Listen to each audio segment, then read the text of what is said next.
మిత్రులు కానీ ఇప్పుడు వెళ్ళి కొవ్వొత్తులు ర్యాలీ చేయమనండి పలాస నడిబొట్టు మీద మొహం మీద ఊస్తారు. ఈ సందర్భంగా పలాస ప్రజలందరికీ మీ ఎమ్మెల్యేగా మీ గౌతు ఇంటి ఆడపడుచు గౌతు శిరీషగా చెప్తున్నాను. నా మీద ఒక నమ్మకం పెట్టుకున్నారు. 41,000 మెజార్టీతో గెలిపించారు. 9 నెలలు 5 సంవత్సరాలు, 1 సంవత్సరం ఎమ్మెల్యేగా 4 సంవత్సరాలు మంత్రిగా ఉండి ఏమీ చేయలేని అప్పలరాజు కన్నా 9 నెలల్లో నేను సాధించింది 10 రెట్లు ఎక్కువ అని ఈరోజు బల్లబుద్ధి నా మీడియా మిత్రుల ముందే చెప్తున్నాను. కాదని ఎవడన్నా మాట్లాడతాడా? 5 సంవత్సరాల్లో కట్టిన ఒక కిడ్నీ హాస్పిటల్ ని ముందు నుంచి వెనక నుంచి చూపించి నేను అభివృద్ధి చేశానన్నావే, ఆ కిడ్నీ హాస్పిటల్లో నువ్వు తెచ్చిన స్టాఫ్ కి జీతాలు నేను ఇచ్చాను సంవత్సరం తర్వాత నా ప్రభుత్వంలో. అది నీ చేతకానితనం, నా పనితనం. చాలా బాధ అనిపించిందండి. 5 సంవత్సరాలు మామూలుగా ఆడపిల్లగా బాధపడలేదు నేను. ఇవన్నీ కొన్ని నీచంగా తప్పుడు మాటలు, తప్పుడు రాతలు, మానసికంగా నేను నరకం అనిపించేలా రాశాడు ఈ తాగుపోతు చిక్కోలు జగదీష్.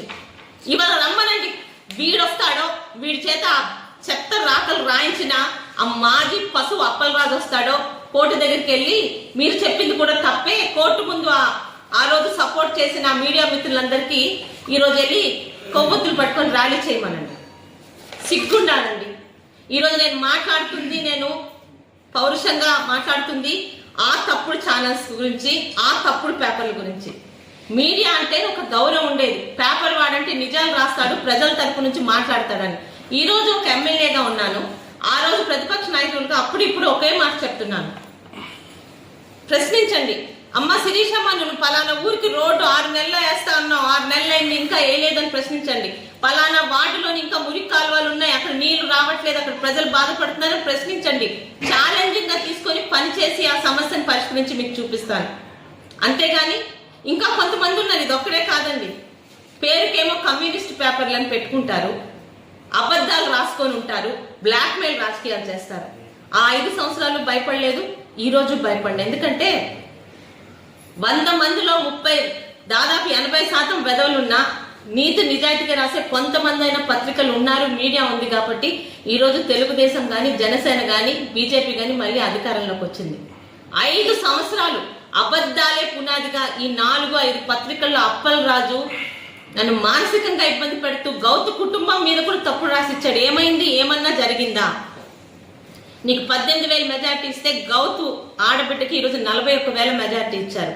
అబద్ధాలు ఒక్కసారి చెప్తే వింటారు. కళ్ళతో కనిపిస్తున్నది. 5 సంవత్సరాలు నువ్వేం చేసావయ్యా అంటే ఇక్కడ ఉన్న 5 కొండలు మింగి ఈ ఊర్లోని తెలుగుదేశం వాళ్ళని ఇబ్బంది పెట్టి తప్పుడు కేసులు, ఇళ్లలు పగలగొట్టాడాలు. నిమిషం పట్టదు ఈ రోజు నీలాగా నేను చేయడానికి. ఇక్కడ నువ్వు చేసిన ప్రతి అరాచకడానికి, ప్రతి అబద్ధానికి ఈరోజు అభివృద్ధి చేసి చూపిస్తూ నేను నా సమాధానం చెప్తున్నాను.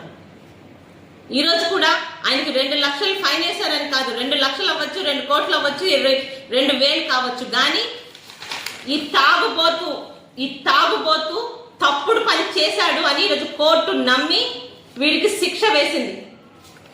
నాలాగే ఇబ్బంది పడుతున్నా, ముఖ్యంగా 5 సంవత్సరాలు తప్పుడు పత్రికలు, వీళ్ళు ఏమనాలండి? పత్రికలు అనాలా లేకపోతే ఏమనాలి?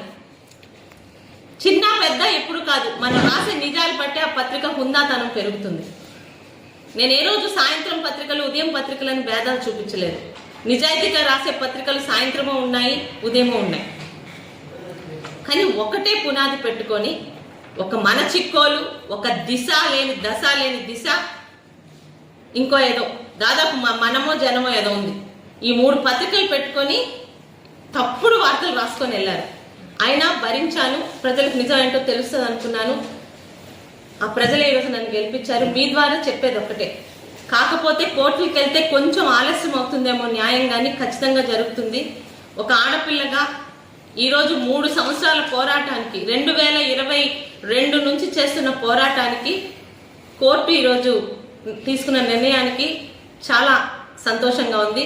ముఖ్యంగా ఈ పోరాటంలో నన్ను మానసికంగా ఇబ్బంది పడినా కూడా వెంటున్నానని నాకు పూర్తిగా సహకరించిన నా భర్త వెంకన్న చౌదరి గారికి, నా కుటుంబానికి, ముఖ్యంగా మా శిరీషమ్మ మీద మాకు నమ్మకం ఉంది అని అప్పలరాజు అనే ఒక పశువు 5 సంవత్సరాలు ఎంత ఇబ్బంది పట్టినా ఒక్కరు కూడా తెలుగుదేశం పార్టీ నుంచి మారకుండా వాళ్ళు జాగ్రత్తగా ఉంటూ ఆడపిల్లగా నన్ను కాపాడుకున్న నా పలాస నియోజకవర్గ తెలుగుదేశం పార్టీ కుటుంబ సభ్యులందరికీ గౌతు కుటుంబం మీద నమ్మకంతో ఒకసారి తప్పు చేసి అప్పలరాజును ఎన్నుకున్న అభివృద్ధి అంటే మళ్ళీ గౌతు కుటుంబంతోనే ఉంటుందని మళ్ళీ తెలుసుకొని నన్ను ఆదరించిన నా పలాస ప్రజలకు అందరికీ కూడా మీ అందరి తరఫున ధన్యవాదాలు తెలుపుకుంటూ, రాష్ట్రంలో గత 5 సంవత్సరాలు ఆడపిల్లలు అయ్యుండి ఇలాంటి నీచమైన పత్రికల ద్వారా సోషల్ మీడియా ద్వారా ఇబ్బంది పడిన ప్రతి ఒక్కరికి మీ సోదరిగా ఒకటే సూచన: కోర్టులకు ఎక్కండి, కేసులు పెట్టండి.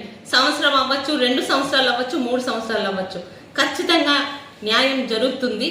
ఇలాంటి వాళ్ళకి ఇప్పుడు కాకపోయినా భవిష్యత్తులోని ప్రజలందరూ ఇప్పుడు వీడు ఏ మొహం పెట్టుకుని తిరుగుతారండి, మొహం మీద ఊస్తారు. కనీసం ఎక్రిడిషన్ లేని ఇలాంటి తాగుబోతులు కూడా పేపర్లు పెట్టుకుంటారు అప్పలరాజు లాంటి వాళ్ళ వల్ల.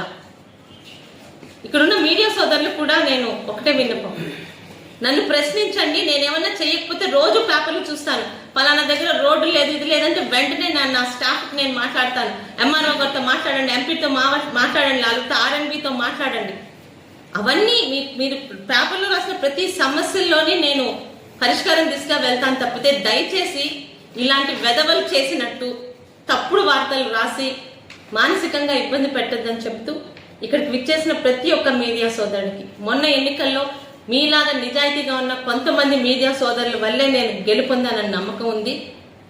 ఈరోజు ఈ కోర్టు తీర్పు ఈ చిక్కోలు జగదీష్ అనే తాగుబోతుకి, ఇలాంటి జంతువులు పోషించిన పెద్ద పశువు అప్పలరాజుకి చెప్పు దెబ్బ అని మీ అందరి ద్వారా పలాస ప్రజలకి, రాష్ట్ర ప్రజలకి తెలియాలని కోరుకుంటూ, ఈరోజు ఒక ఎమ్మెల్యేగా మీ ముందు కూర్చున్నందుకు మీరు అందించిన అందరికీ సహకారానికి కూడా ధన్యవాదాలు.